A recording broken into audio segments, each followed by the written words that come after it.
in collaborazione con Glam Vision e K-Facli.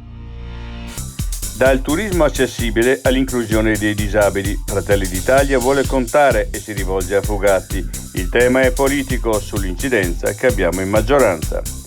PNRR, le piccole e medie imprese trentine rischiano di rimanere a secco, Confesercenti, tempi stretti e costi per formare personale. Il 93% delle attività sarà tagliato fuori.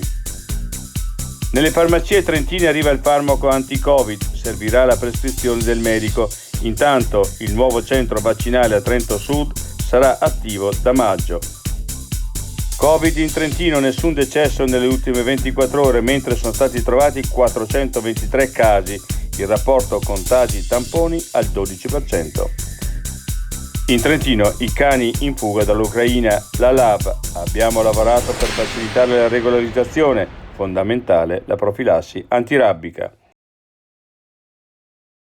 I difetti visivi sono tanti: miopia, astigmatismo, ipermetropia. Il pregio è correggerli con occhiali davvero glam. Con Glam Vision puoi prenotare l'analisi gratuita della vista e poi sfoggiare i tuoi nuovi occhiali che possiamo creare per te. Scopri di più su glamvision.it.